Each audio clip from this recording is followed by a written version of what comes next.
ওই বান্দাটা এক টানে একাধারে প্রায় 99টা খুন করেছে, হত্যা। 99টা মানুষকে হত্যা করা মানুষ সাধারণ সন্ত্রাসী না, অনেক টপ লেভেলের সন্ত্রাসী, টপ লেভেল। 99টা খুন করলো। রাসূল সাহাবীদেরকে গল্প শোনায়, 99টা খুন করছে যে ব্যক্তি, টপ লেভেলের সন্ত্রাসী। ওই জামানায় তার মতো সন্ত্রাসী আর কেউ নাই। 99টা খুন করার পরে মাথার মধ্যে আসছে, এতগুলা খুন করলাম, মাফ তো চাওয়া দরকার। হায়াত তো দিন যত যায় কবরের দিকে মানুষ আগায়। এ মুসলমান মুরব্বী মানুষটা বেঁচে থাকে, যুবকটা একটার পর একটা মরে যায়, ঠিক কিনা? আপনি মনে করছেন আমি জওয়ান হয়েছি, আমি মনে হয় বেঁচে যাব, আমি বাঁচবো, হায়াত মনে হয় আমার অনেক দিন আছে। আমার পাশের যে মুরব্বীটা মনে হয় দুনিয়াতে বেশি দিন বাঁচবে না, আমি মনে হয় তার চাইতে বেশি বাঁচবো। কিন্তু আপনার দাদাও বিছানায় কাতরায়, বাবাও বিছানায় কাতরায়, আপনি মরে গেছেন হুট করে। এই মুসলমান জমিনের মধ্যে যাওয়ার কোন সিরিয়াল নাই, আসার সিরিয়াল আছে। ইহা হাম সব মুসাফির হো, ইহা হাম সব মুসাফির হো, কবর আখির ঠিকানা, ওই আগে রওয়ানা है कोई पीछे रवाना, कोई आगे रवाना है कोई पीछे रवाना। একদিন না একদিন প্রত্যেকটা ইমানদারের যাওয়া লাগবে কি লাগবে না? কিন্তু কোনদিন তো এমন হয় না আগামীকাল মরণ হবে, আজকে থেকে তাওবাটা করে তারপরে মরণ হয়। এই চিন্তা কোনো ইমানদারের নাই। সবাই মনে করে আরো মনে হয় অনেক দিন বাঁচবো। হায়াতের কোনো শেষ নাই, হায়াতের কোনো সীমারেখা নাই, হায়াতের কোনো গ্যারান্টি নাই। এই জন্য প্রত্যেকটা মুহূর্ত এভাবেই মনে রাখবেন, না মনে হয় আগামীকাল আমার মরণ আসবে। আগামীকাল মরণ যদি আসে আপনি কিভাবে দুনিয়াতে চলবেন ওই টেনশন নিয়ে কিন্তু আপনার চলা উচিত। এই টেনশন কোন ইমানদার যদি তার অন্তরের মধ্যে রাখে চলে, ইনশাআল্লাহ ওই বান্দা কোনোদিন গুনাহ করতে পারবে না। নবী ডাক দিয়া বলতেছেন 199টা খুন করছে বান্দা। এবার তার দিমাগের মধ্যে আসলো, আল্লাহ এতগুলা হত্যা করলাম, মালিক তুমি আমাকে মাফ করে দিও। একজন আবেদের কাছে যায়, আবেদ মানে ইবাদতকারী, আলেম না, ইবাদতকারী। আলেম এক জিনিস, আবেদ আরেক জিনিস। আবেদ শুধুমাত্র ইবাদত করে, এমন একজন ইবাদতকারীর কাছে যায়, ডাক দিয়া বলতেছেন, হুজুর অনেক অন্যায় করছি, ভুল করছি, খুন করছি 99টা। আল্লাহর কাছে একটু কম তো, আপনার কাছে জিগাই আল্লাহ কি আমারে মাফ করবে কিনা। আবেদের মেজাজ গরম হয়ে গেছে। কয়টা খুন করছেন? 99টা। কয় কি 99টা খুন করছেন আপনি? বলে হ্যাঁ। লা হাওলা ওয়ালা কুওয়াতা ইল্লা বিল্লাহ। আপনি মনে করছেন আল্লাহ আপনার এত সহজে মাফ করবে মিয়া? হ্যাঁ, আরে ভাবেন ধমক টমক দিয়া রে পাঠায় দিতেছে। আল্লাহর খায় দেয় কাম নাই, আপনার মতো 99টা খুনের অধিকারী মানুষকে মাফ করবে? জান জান জান, এগুলো দেখাও বাপ। বেচারা সন্ত্রাসী মানুষ মেজাজ গরম হয়ে গেছে। কয় কি রে, আমি 99টা খুন করছি, একটু ভয়ে তো কথা বলবে আমার সাথে। ছিল ছুরি, চিন্তা করলো 99টা করছি, তোর মতো শয়তানরাও রাখার দরকার নাই, যার কাছে মাফ নাই। ছুরিটা পেটের মধ্যে ঢুকাই দেয়া কয় যায়, আগে ছিল 99, এখন হয়েছে সেঞ্চুরি, এটারও মেনে দিস। কথা বুঝছেন নি? বাড়ছে না কমছে? এবার আল্লাহর কাছে ডাক দেয়া, বলে আল্লাহ 99টা ছিল, ভালো ছিল, একটা বাড়ছে, 100টা হয়ে গেছে। মালিক এখন তো আমার মনে হয় না আমি আর মাফ পাবো। হাঁটতে হাঁটতে তাকায় দেখে আরেকজন আলেম দেখা যায়। আলেমের কাছে যায়, কয় হুজুর 99টা খুন করছিলাম, মাথার মধ্যে টেনশন আসছে মাফ পাওয়ার জন্য। একজনের কাছে গেছি আপনার মতো হুজুর, সে কয় মাফি নাকি পাবো না, মেজাজ গরম হয়ে গেছে, তারাও মেরে ফেলছি, এখন আপনার কাছে আসছি 100টা খুনের গুনাহ নিয়ে, বলেন মাফ পাবো কিনা? হুজুর কয় টেনশনের কারণ নাই, মাফ 100% নিশ্চিত। বেচারা ডাক দেয়া কয়, হুজুর আপনি কি ভয়ে কইছেন নাকি?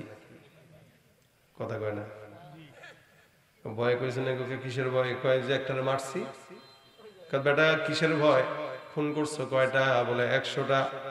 কোন ইমানদার যদি 100টা কেন 1 লক্ষটাও খুন করে আমার মাওলার কাছে মাফ চায়, বান্দার গুনাহ যেখানে শেষ, আমার মাওলার দয়া শুরু।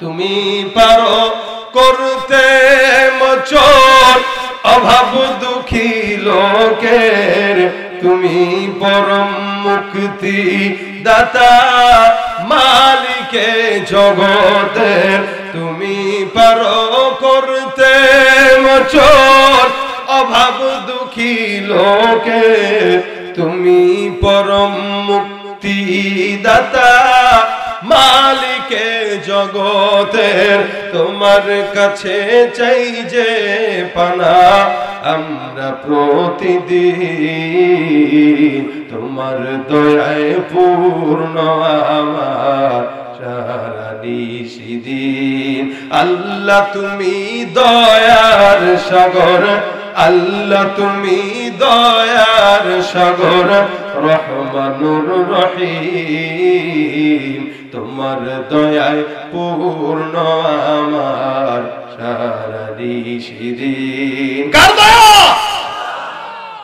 আমার আল্লাহ পাক রব্বুল আলামিন বান্দাকে ক্ষমা করার জন্য ঘোষণা দেয় আলেম ডাক দিয়া বলে গুনাহগার 100টা হত্যা করলা টেনশনের কারণ নাই আমার আল্লাহ পাক রব্বুল আলামিন ঘোষণা করলেন বান্দা লা তাকনাতু মির রাহমাতিল্লাহ জমিনের মধ্যে কোন ঈমানদার যদি নিজের নফসের উপরে গুনাহের মাধ্যমে জুলুম করে আমার আল্লাহ পাক রব্বুল আলামিন বান্দার কলব দেখেন বান্দার চেহারা দেখে না সৌন্দর্য দেখে না ক্ষমতা দেখে না টাকা দেখে না বান্দার কলব দেখে এই জন্য আল্লাহ বলেন ইন্নাল্লাহা লা ইয়ানজুরু ইলা সুওয়ারিকুম ওয়া আমওয়ালিকুম ওয়ালাকিন ইয়ানজুরু ইলা কুলুবিকুম ওয়া আ'মালিকুম বান্দা আল্লাহ পাক ডাক দিয়া বলেন নিশ্চয়ই আল্লাহ বান্দার চেহারা দেখে না সম্পদ দেখে না ক্ষমতাও দেখে না আমার আল্লাহ তাকায় দেখে কোন ঈমানদারের অন্তর কতটুকু পরিচ্ছন্ন সুবহানাল্লাহ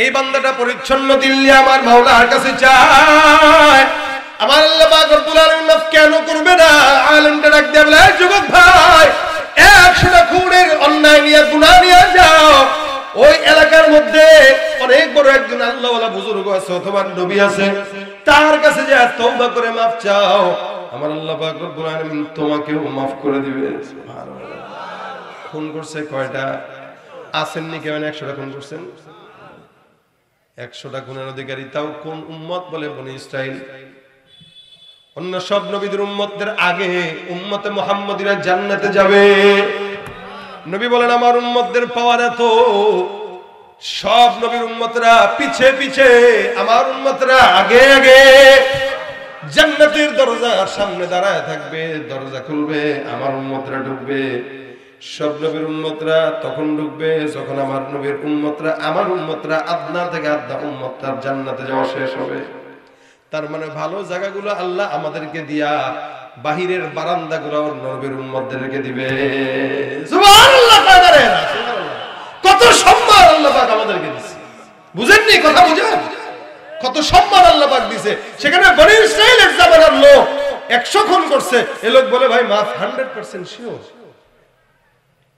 এবার লোকটা যায় উদাহরণস্বরূপ মনে করেন বাসা এখানে আপনাদের এলাকায় বিকয়া না বাসা এখানে আপনি ঢাকায় যাবেন ঢাকায় যায় আল্লাহ ওয়ালার কাছে হাত দিয়া তওবা করবেন তওবার দরজা কোন জায়গায় বলে ঢাকায় বেচারা গোসল টোসল করে রওনা দিয়ে দিছে মাত্র রওনা দিছে আতর টাতর লাগায় সুগন্ধি লাগায় আল্লাহর কাছে তওবা করবে মাফ চায় ভালো হয়ে যাবে নিয়ত করছে নবী বলেন কেউ যদি একটা নেকের নিয়ত করে কিন্তু নেকটা করতে পারে নাই বুঝবেন কেউ যদি একটা কি করে নেকের নিয়ত করে নেক করে নাই নিয়ত করছে কিন্তু নেকটা করতে পারে ফালাম ইয়ালাম ফালাম ইয়ামাল আল্লাহর নবী বলেন সে ওই নেকের কাজটা করতে পারে নাই রাসূল বলেন কাতাবাল্লাহু লাহু হাসানাতান কামিলা আমার আল্লাহ তার আমলনামার খাতায় পরিপূর্ণ নেকের সওয়াব লিখে দিবে তাহলে নিয়ত করছে তওবা করবে রওনাও দিছে বাসার থেকে এখান থেকে মাত্র পাংশা পর্যন্ত গেছে অথবা রাজবাড়ী পর্যন্ত গেল বাকি রাস্তা অনেক ঢাকা পর্যন্ত যাওয়া লাগবে রাস্তা মাত্র অল্প গেছে মাত্র 20 কিলো আরো বাকি 80 কিলো এই বান্দাটার রাস্তা 20 কিলো যাওয়ার পরে আল্লাহ কয় আজরাইল এই বান্দার হায়াত শেষ বান্দার জানটা কবজ করে আমার কাছে নিয়ে আস হায় হায় বান্দার হায়াত শেষ হয়ে গেল বান্দার ইন্তেকাল কবরে চলে গেছে, লাশ নিয়া, রূহ নিয়া, শরীর নিয়া দুই দলের মধ্যে দ্বন্দ্ব লেগে গেছে। জান্নাতের ফেরেশতা কয় নিঃসন্দেহে এটা জান্নাতি, জাহান্নামের ফেরেশতা কয় নিঃসন্দেহে জাহান্নামী। কেন? বলে 100টা খুন করার পর বান্দা কেমনে জান্নাতে যায় দেখে ছাড়বো, আর জান্নাতের ফেরেশতারা কয় বান্দা তওবার নিয়ত করার পরে কেমনে জাহান্নামে যায় দেখে ছাড়বো। সুবহানাল্লাহ। আপনারা কি বুঝতেছেন কথা? ইনশাআল্লাহ। দুই দলে ঝগড়া লাগছে, আওয়ামী লীগ বিএনপি। আর আল্লাহ কয় আওয়ামী লীগও দরকার নাই, বিএনপিও দরকার নাই, তত্ত্বাবধায়ক সরকার একটা দরকার। এক কাজ কর, বলে কি? এই বান্দাটা বাসার থেকে তওবা পর্যন্ত রওনা দিছে, রাস্তা বেশি না কম এটা মাপ, তবে তুইও না মাঝখানে এক দল থাকবে যে দলে রাস্তা মাপবে। বান্দার রাস্তা যদি তওবা পর্যন্ত বেশি হয় বান্দা জান্নাতি, রাস্তা যদি কম হয় জাহান্নামী। আসলে এই রাস্তা ছিল কম, মাত্র গেছে 20 কিলো, বাকি আছে 80 কিলো। জাহান্নামের ফেরেশতারা খুশি, জিন্দেগিতে এটা রাস্তা বেশি হওয়ার সম্ভাবনা নাই। আর জান্নাতের রাস্তাটা টেনশন, আরে রাস্তা মাপতে দিছে, তার মানে মনে হয় ফেল হয়ে যাবে। বলেন তো বান্দার আমল দিয়া বান্দা কি জান্নাত পায় নাকি কখনো? এক আল্লাহর বান্দা 500 বছরের ইবাদত নিয়া মরছে। রাসূল সাল্লাল্লাহু আলাইহি সাল্লাম বলেন মরার পরে সে 3টা করছে। 500 বছরের হায়াত নিয়া, ইবাদত নিয়া মনে হয় বান্দা জান্নাতে যেতে পারবে। আল্লাহর কাছে যায়, আল্লাহ গো আমার 500 বছরের নেক আছে। আল্লাহ কবে এই বান্দা 500 বছরের নেক নি? বলে হ্যাঁ। জান্নাত পাবি নি? বলে হ্যাঁ। পাবো না কেন? 500 বছরের নেক। আমার আল্লাহ ডাক দেয়া কাছে, এই ফেরেশতা যা বান্দাকে জাহান্নামের একদম দ্বার প্রান্ত থেকে ঘুরে নিয়ে আস, একদম দূর থেকে ঘুরাও, জাহান্নামটা একটু দেখায় দাও। দূর থেকে বান্দাকে জাহান্নাম দেখায়, বান্দার পানির পিপাসা লেগে যায়। গরমের ঠেলায় পানির পিপাসা, পানি কোথায়, পানি কোথায়, পানি কোথায় বলে চিৎকার দেয়। এবার আল্লাহ পাক একটা ফেরেশতাকে দিয়া 1 গ্লাস পানি বিক্রি করার জন্য তার সামনে পাঠায় দেয়। ফেরেশতা কয় পানি পানি পানি, লাগবে কার? লাগবে নি। এই বান্দা দূর থেকে দেখে কয় ভাই ভাই ভাই ভাই পানি রাখো, তাড়াতাড়ি দাও। ফেরেশতা কয় পানি লাগতে হলে 500 বছরের হায়াতের আমল দেওয়া লাগবে। বেচারা কয় 500 বছরের চেয়ে কম হয় না, খাইলে খান হলে ভাগ। পানি লাগবে, 500 বছরের নেক দিয়া দেয়। এবার আল্লাহর কাছে কয় আল্লাহ পাচ্ছি। আল্লাহ কয় জান্নাতটা দাও। আল্লাহ কয় টাকা আসেনি। টাকা মানে কি? নেকি। আল্লাহ নেকি তো 500 বছরের ছিল, পানি তো 1 গ্লাস দিয়েই শেষ। আমার মাওলা কয় 1 গ্লাস পানির জন্য 500 বছরের নেক শেষ, অথচ একটু আগে 500 বছরের নেকি দিয়া তুমি জান্নাতে যাইতে চাইছো। এখন তো নেকি নাই, জাহান্নাম ছাড়া উপায় নাই। বান্দা ডাক দেয়া কয় আল্লাহ আমি জানি তোমার রহমত ছাড়া আমার উপায় নাই। আল্লাহ রহমত না করলে কেমনে জান্নাতে যাবে বেটা? বলে কি আমল দিয়ে জান্নাতে যাবে? আমাদের আমল আছে কোন? যা করি গীবত করে শেষ করি। ঠিক আছে কয় চায়ের দোকানে বসে বসে চেয়ারম্যান, মেম্বার, এমপি, মন্ত্রী, ওই হুজুর সেই হুজুর। আর দেশে গ্রামের চায়ের দোকানগুলো এক একটা মোটামুটি চায়ের স্টল। এই চায়ের স্টলগুলো এক একটা কি সংসদ, এক একটা কি সংসদ। এই সংসদের অধিবেশনের প্রধান স্পিকার হচ্ছে চায়ের দোকানদার।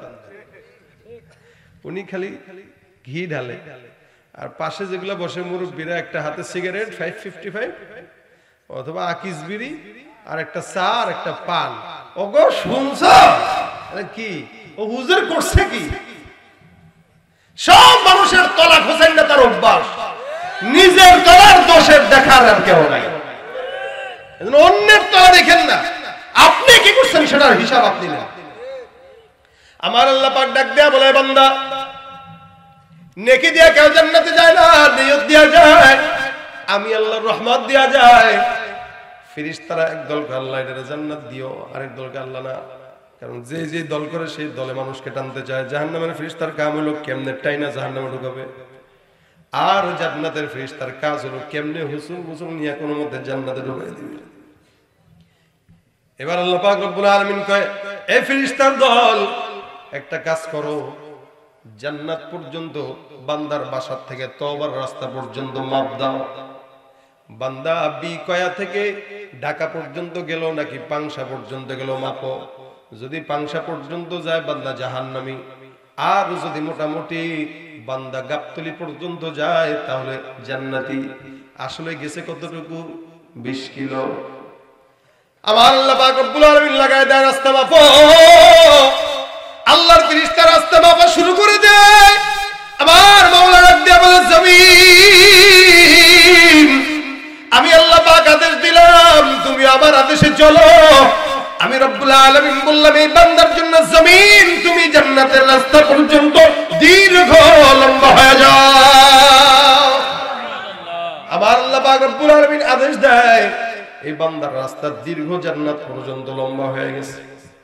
ফেরেশতারা রাস্তা মাপে আর মাপে, মাপে আর মাপে, মাপে আর মাপে, মাপতে মাপতে মাপতে মাপতে মাপতে মাপতে যা দেখে বান্দার তওবার রাস্তাটা জান্নাতের গেট পর্যন্ত ঢুকে গেছে।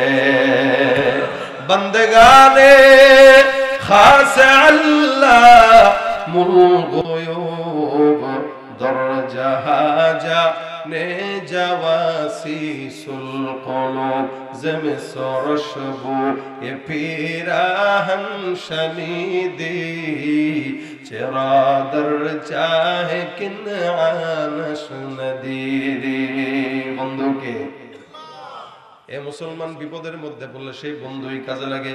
আমার আল্লাহ কয় বান্দার রাস্তা যেদিকে বেশি বান্দাকে সেদিকে জান্নাত দিয়ে দাও। আল্লাহর রাসূল বলেন 100 খুনের অধিকারী একজন বান্দা জান্নাত পর্যন্ত যদি যেতে পারে, তুমি আমার উম্মত হয়ে কেন জান্নাতে যাবা না? যার কারণে গুনাহ যখনই হয় বড় আস্তাগফিরুল্লাহ, ইস্তিগফারের বদৌলতে আল্লাহ গুনাহগুলো মাফ করে জান্নাতের ফয়সালা করে দিবে। এ মুসলমান নবীর উম্মত, এজন্য আল্লাহ পাক রব্বুল আলামিন বলেন, ওয়া আনিস্তাগফিরু রাব্বাকুম সুম্মা তুবু ইলাইহি, তোমরা ইস্তিগফার করো তোমাদের রবের কাছে আর তওবা করো। আগে ইস্তিগফার পরে তওবা। আগে ইস্তিগফার পরে কি? ইস্তিগফার মানে আল্লাহ গুনাহ করছে, আস্তাগফিরুল্লাহ আস্তাগফিরুল্লাহ আস্তাগফিরুল্লাহ মাফ করে দাও, এটা হলো ইস্তিগফার। তারপরে করো তওবা। তওবা মানে কি? আস্তাগফিরুল্লাহ, আল্লাহ আর জিন্দেগিতে গুনাহ করব না। আগে করবা ইস্তিগফার, করে করবা তওবা। কোন বান্দা যখন ইস্তিগফার করার পর তওবা করবে, আমার আল্লাহ বলেন ইউমাত্তিউকুম মাতান হাসানা, আমি আল্লাহ ওই বান্দাকে দুনিয়ার সব কল্যাণ দিয়ে বান্দাকে ভরপুর করে দিব। সব কল্যাণ। ইউমাত্তিউকুম মাতান হাসানা, মাতান হাসানা মানে যাবতীয় দুনিয়ার সব কল্যাণ, সব কল্যাণ। বিবি কথা শুনে না, মাতান হাসানা এটা কল্যাণ, বিবি কথা শুনবে। কেউ যদি ইস্তিগফার করে তওবা করে, বিবি কথা শুনে না, বিবিরে আল্লাহ পাক কথা শোনায় দিবে। সন্তান কথা শুনে না, সন্তানও কথা শুনবে। সুবহানাল্লাহ কয় না রে? এরা কে বলছেন এটা? আমি ফকিন্নি তো আল্লাহর থেকে নকল করে বলতেছি। আল্লাহ বলছেন কেউ যদি ইস্তিগফার করে তার জিন্দেগীর সব কল্যাণ আমি দান করব।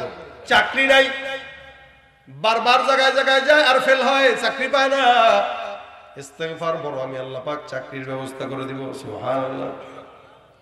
এ মুসলমান, বিয়ে হয় না, সময় হয়ে গেছে, 30 বছর পার হয়ে গেছে। অনেক মেয়েরা আছে 30 বছর 35 বছর হয়ে গেছে বিয়ে হয় না। ইস্তিগফার করো। আমার আল্লাহ ইউমাত্তিউকুম মাতান হাসানা, দুনিয়ার কল্যাণ দিয়া তোমাকে বিবাহের উপযুক্ত স্বামী দান করে দিবে। অথবা ছেলে মানুষ বিয়ে করতে পারে না, যে কোনো কারণবশত আল্লাহ পাক বলেন ইস্তিগফার করো, আমি আল্লাহ বিবাহের ফয়সালা করে দেব। সন্তান নাই, আমি আল্লাহ পাক রব্বুল আলামিন কেউ যদি ইস্তিগফার করে আয়ুমদিদকুম বিআমওয়ালিন ওয়া বানিন, ওই বান্দার সন্তান সন্ততি সম্পদ যা আছে আমি আল্লাহ সব ইস্তিগফারের মাধ্যমে দিয়ে দিব। ইস্তিগফার এমন একটা আমল যে আমলে আল্লাহ পাক বান্দার যাবতীয় কল্যাণ দান করে। আপনার নাতি কথা শুনে না, নাতিও কথা শুনবে। রিকশা চালাইতে গেছেন, অ্যাক্সিডেন্ট হবে না কল্যাণ। বিমানে উঠছেন, অ্যাক্সিডেন্ট হবে না কল্যাণ। অর্থাৎ জমিনের ভিতরে যত প্রকার কল্যাণ আছে আল্লাহ পাক সব দান করবেন। ইউমাত্তিউকুম মাতান হাসানা, যাবতীয় কল্যাণ যত কিছু আছে, ক্ষেত লাগাইছেন, আলু লাগাইছেন, ফসল লাগাইছেন, পটল লাগাইছেন, বরকত হয় না, ইস্তেগফার করেন, ফসলের মধ্যে খামারে ফসলের মধ্যে যায় বরকত নেন। ইস্তেগফার করেন, ধান লাগান, ইস্তেগফার করেন, চারা লাগান। আমার আল্লাহ পাক বলেন কেউ যদি ইস্তেগফার করে ওই ফসলের মধ্যে বরকত দিব কে? আল্লাহ। ইউমাত্তিউকুম মাতাআন হাসানা, বলে এই বরকত কয়দিন থাকবে? ইলা আজালিম মুসাম্মা, ইলা আজালিম মুসাম্মা, একদম মৃত্যু পর্যন্ত আল্লাহ পাক এই বরকতটা দান করে দেন।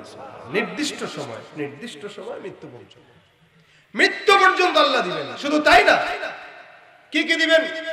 আমার আল্লাহ পাক রব্বুল আলামিন ডাক দিয়া কয় ফাকুল তুস্তাগফিরু রাব্বাকুম ইন্নাহু কানা গাফফারা, কেউ যদি ইস্তেগফার করো আমি আল্লাহ বান্দার গুনাহ মাফ করে দিব। সুবহানাল্লাহ। 2 নাম্বার ইউরসিলিস সামাআ আলাইকুম মিদরারা, কেউ যদি ইস্তেগফার করো আমি আল্লাহ আসমান থেকে বৃষ্টির ফয়সালা করে দিব। বৃষ্টি হয় না, টেনশন নিয়েন না, ইস্তেগফার বাড়ায় দেন। অথবা বৃষ্টি থামতেই চায় না, ইস্তেগফার করেন, বৃষ্টি থেমে যাবে। এই যে শীত আসতেছে না, এই যে দুনিয়ার পরিস্থিতি এরকম, এগুলোর একমাত্র কারণ আমাদের গুনাহ বেশি হয়ে গেছে। গুনাহের কারণে আল্লাহ রাগান্বিত হয়ে গেছে, যার কারণে যেটা দরকার ওটা দেয় না। মুসা নবীর কাছে এক উম্মত জিজ্ঞাসা করছে, হুজুর আল্লাহ পাক বেজার হইলে আলামত কি? আল্লাহ পাক রব্বুল আলামিনের পয়গম্বর মুসা বলছেন আলামত 2টা।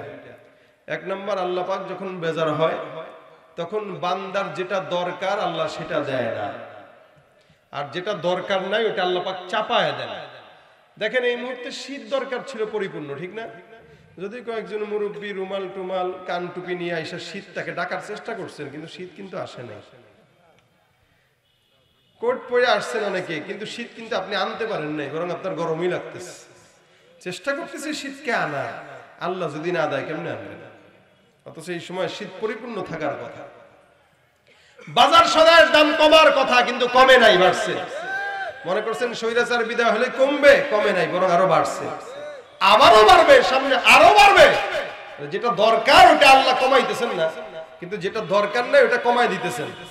নেয়ামত দরকার ছিল, নেয়ামত কমাই দিছেন। আম হইতেছে না এখন, অন্য সময় সময় আমের বইল টইল আসে, আম হয়ে যায় বা অনেক ফসলাদি হয়, তো এইগুলো এখন নাই। আল্লাহ পাক নেয়ামত দিচ্ছেন না কেন? আল্লাহ যখন বেজার হয় যেটা দরকার হয় এটা দেয় না, যেটা দরকার নাই ওটা চাপায় দেয়। এখন এই দুনিয়ার সব পরিস্থিতির উপর বিবেচনা করে বলেন তো আমাদের আল্লাহ আমাদের উপর খুব সন্তুষ্ট? হ্যাঁ, সব সন্তুষ্ট। অনেকে বুঝে, অনেকে বুঝে না।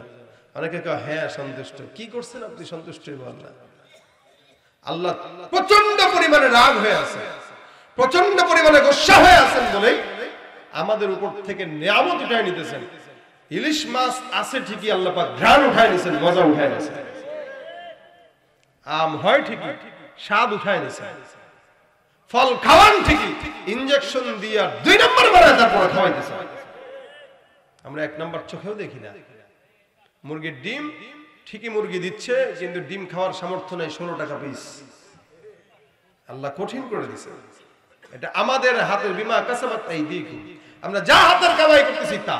আমাদের গুনার বোঝা বাড়তেছে, গুনার বোঝা কমতেছে না। দিন যত যায় গুনার বোঝা বাড়ে, কমানোর ফিকির আমাদের নাই।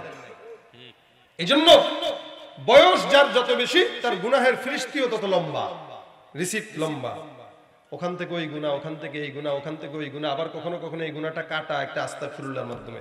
আমাদের ভাউচার থাকে না, ভাউচারে এটা খরচ, এটা জমা, এটা খরচ, এটা জমা। গুনাহতে এটা গুনাহ, এটা কাটা থাকে। তো বান্দার গুনাহের ফিরিস্তি থাকে বিশাল বড়, ইস্তেগফারের ফিরিস্তি থাকে এতটুকু। তা আল্লাহ পাক বেজার হবে না তো হবে কি? একদিকে গুনাহ করেন, আরেকদিকে ইস্তেগফার করেন। এটা হইলো তো কেটে দেন, আবার হইলো তো আরেকটা দিয়ে কেটে দেন, আরেকদিন আরেকটা হইলো তো কেটে দেন। না কেটে করতে থাকা এটা নিমক হারাম আর বেঈমানের আলামত। কন্টিনিউ গুনাহ করতে থাকা বেঈমানের আলামত। গুনাহ আমারও হয়, আমাদের গুনাহ যদি আপনারা জানতেন আমাদের ওয়াজ শুনতেন না। আবার স্বামীর গুনাহ যদি বিবি জানতো, তাহলে স্বামী বিবির সামনে দাঁড়াইতে পারতো না। বিবি মোবাইলে কার সাথে গোপনে গোপনে চ্যাটিং করে, এটা যদি স্বামী জানতো তাহলে চড়ায়া দাঁত ফেলাই দিত, কিন্তু জানে না। প্রত্যেকটা মানুষের গুনাহ যদি মানুষ জানতো, আমরা কেউ সামনাসামনি কারো হইতে পারতাম না। কিন্তু এটাও আল্লাহ পাকের দয়া, তোরা 1000 কোটি গুনাহ করার পরেও আমি গোপন রাখবো। অথচ অন্য সব নবীদের বেলায় আল্লাহ পাক এগুলো গোপন রাখতেন না, প্রকাশ করে দিতেন। কে কখন গুনাহ করছে, কে কোথায় গুনাহ করছে, কিভাবে করছে, সব দেখা যেত, সব বুঝতো। কিন্তু আপনার আমার বেলায় আল্লাহ পাক কত দয়া করছেন দেখেন, আল্লাহ নিজেও গুনাহ গোপন রাখছেন। শুধু তাই না, বলেও দিবেন তুমিও আরেকজনের গুনাহ যদি জানো, গোপন রাখো, তাহলে কিয়ামতে তোমার সব গুনাহ আমি একদম গোপন রেখে জান্নাত দিয়ে দেব। অপরাধ গোপন থাকলে মাফ পাওয়া সহজ। আপনি দল করেন, আপনার দলের লোক আপনারা বাঁচাবে যদি আপনার গুনাহ সে জানে। আর এই গুনাহ যদি আপনি কারো সামনে না করেন, আপনি দলের লোক রেখবেন, ভাই আমি গুনাহটা করছি, কেউ জানে না, আপনি একা জানছেন, ভাই একটু ম্যানেজ করে নেন। লোক কবে ঠিক আছে, ভবিষ্যতে যদি আর কোনোদিন দেখি তাহলে কিন্তু আর মাফ করব না, এবারের জন্য মাফ। দেখবেন যত বড়ই গুনাহ হোক, খালি একজন জানে আর কেউ জানে না, তাহলে মাফ করতে সহজ হয়। আর ওই গুনাহ যদি আরো 5-7 জন জানে, একজন মাফ করলে আর 2 জন এসে কব না না না এই গুনাহ মাফ করা যাবে না, কি ঠিক না, ভেটো দিয়ে দেয়।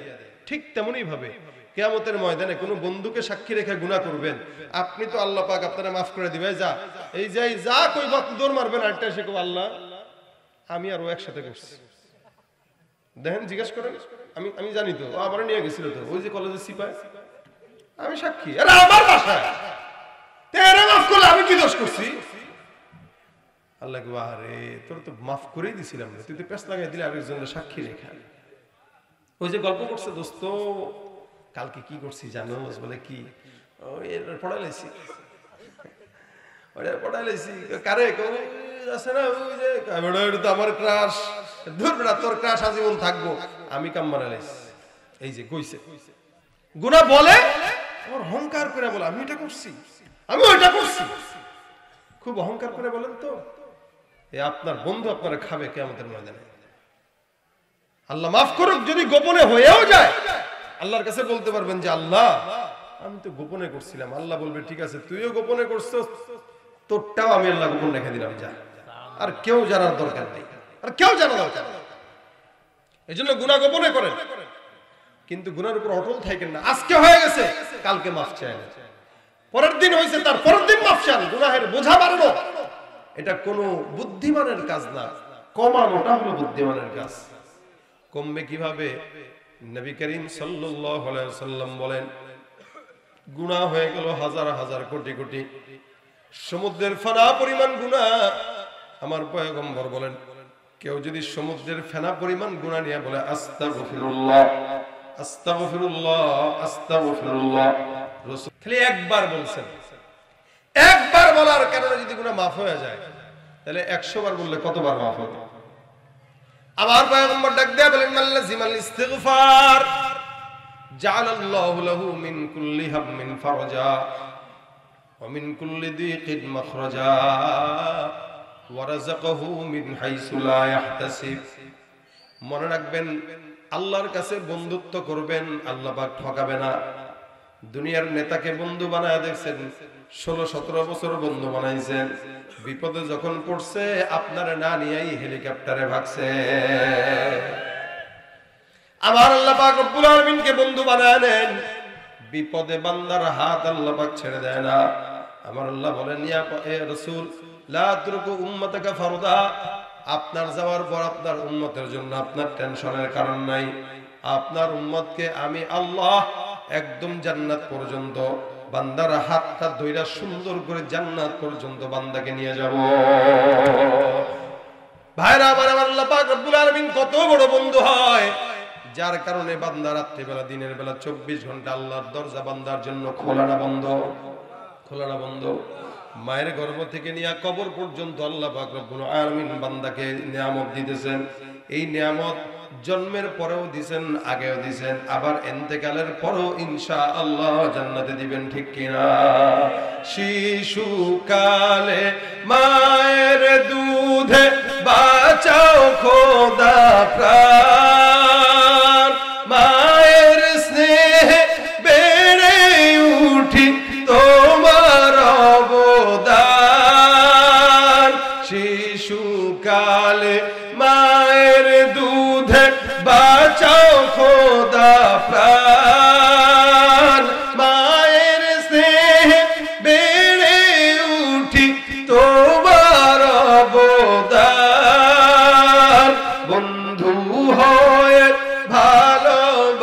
ভালোবাসা বন্ধু হয়ে ভালোবাসা ছড়াও জগতময়। তোমার মতো প্রিয় বন্ধু যার হৃদয়ে রয়, তার কি আর থাকতে পারে, তার কি আর থাকতে পারে চিন্তা মৃত্যুর ভয়।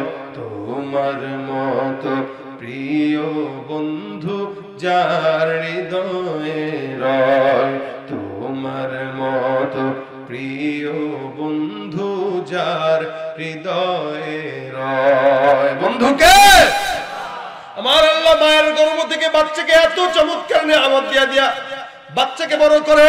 এ মুসলমান নবীর উম্মত, আল্লাহ পাক রব্বুল আলামিন বলে, বান্দা এরপরে আমি আল্লাহ পাক রব্বুল আলামিন তোরে বড় করলাম, নিয়ামত দিলাম, তোরে বানাইলাম শুধুমাত্র আমার গোলামির জন্য, কিন্তু তুই গোলামি করিস না। দেখেন তো আপনাদের এলাকায় চাকরিজীবী যারা আছে, চাকরি করে, কোম্পানিতে চাকরি করেন, দোকানে চাকরি করেন না কেন, 30 দিনের মধ্যে 20 দিন যদি কেউ চাকরি না করে বেতন আসবে না কাটবে? কাটবে। 30 দিনের মধ্যে 10 দিন যদি কেউ চাকরি না করে 10 দিনের বেতন কাটা, বাকি 20 দিনের বেতন রেডি। এ মুসলমান, দুনিয়ার জমিনে সরকারিও চাকরি যদি কেউ করে এরকম নিজাম। দুনিয়ার জমিনে সবচাইতে সরকারি চাকরিজীবীদের পাওয়ার বেশি, কিন্তু এখানে যারা আমরা যারা মুমিন আছি, আমরা ইমানদাররা, আমরাও তো চাকরি করি। আল্লাহ ঠিক কিনা বলেন? আমার আল্লাহ বলেন, মা খালাকাতুল জিন্না ওয়াল ইনসা ইল্লা লিয়াবুদুন। আমি আল্লাহ পাক ইনসান আর জিন্নাতকে আমার ইবাদতের জন্য পাঠাইলাম। এই ইবাদতটার জন্য আল্লাহ পাক রব্বুল আলামিন পাঠাইলেন। তার মানে গোলামিটা হলো আল্লাহর চাকরি। আমরা সরকারি চাকরিজীবী আর আমাদের সরকার হলো আমার আল্লাহ, ঠিক কিনা? সবচেয়ে বড় সরকার আল্লাহ। আমার মাওলা যদি চাইতেন, বান্দা গুনাহ করছস, চাকরি ঠিক মতো করস না, তোর চাকরি কি নামাজ পড়া, তোর চাকরি কি রোজা রাখা, তোর চাকরি কি ইমানদার হওয়া, তোর চাকরি কি সুদ না খাওয়া, তোর চাকরি কি ঘুষ থেকে বিরত থাকা? বলেন তো, এই সমাজে অসংখ্য ইমানদার নামাজি কারামি আছে যারা সুদও খায়, নামাজও পড়ে? অসংখ্য আছে, শুধু আছে না। এত বড় বড় দাড়ি দেখলে মনে হবে জান্নাত থেকে এই মাত্র আসছে, এই মাত্র আসছে। এই লোকটা সুদের টাকা, হাজী সাহেব কেমনে চলেন? আলহামদুলিল্লাহ, আল্লাহ চালায়। চাকরি করার পরে 50 লাখ টাকা পাইছিলাম, ব্যাংকে রাখি, মাসে মাসে যা আসে আলহামদুলিল্লাহ আল্লাহ চালায় যায়। ব্যাংকের সুদের টাকা আসতেছে আর কয় আল্লাহ চালায়। নাউযুবিল্লাহ। কেউ সুদ খাইলো, সারা জিন্দেগির ইবাদত নষ্ট হয়ে গেল। হাজী সাহেব, আমার আল্লাহ পাক রব্বুল আলামিন বলেন, বান্দা এই যে আমি আল্লাহ বললাম সুদ খাবা না, জিনা করবা না, ব্যভিচার করবা না, কারো উপর অত্যাচার করবা না, এগুলো আমার চাকরি। তুমি মুসলমান দাবি করো, নামাজ পড়ো না, মুসলমান দাবি করো, সুন্নাত মানো না, মুসলমান দাবি করো সুদ খাও, মুসলমান দাবি করো ঘুষ খাও। আমার আল্লাহ ডাক দিয়া বলেন, ওয়া মিনান নাসি মান ইয়াকুলু আমান্না বিল্লাহি ওয়া বিল ইয়াউমিল আখির ওয়া মা হুম বিমুমিনিন। মানুষের মধ্যে যারা এরকম আছে, নামাজ পড়ে না, রোজা রাখে না, সুন্নাত মানে না, কিন্তু মুসলমান দাবি করে, এরা যতই দাবি করুক না কেন এরা মুসলমান নয়, এরা ভণ্ড বেঈমান, ঠিক কিনা?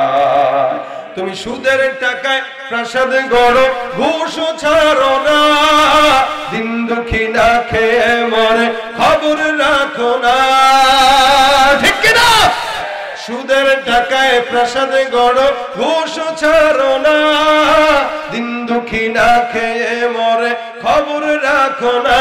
তুমি ঘুষ খেয়ে বিচার করো সাজিয়া প্রধান, তুমি ঘুষ খেয়ে বিচার করো সাজিয়া প্রধান। তুমি কেমন মুসলমান, তুমি কেমন মুসলমান, কেমন মুসলমান, তুমি কেমন মুসলমান?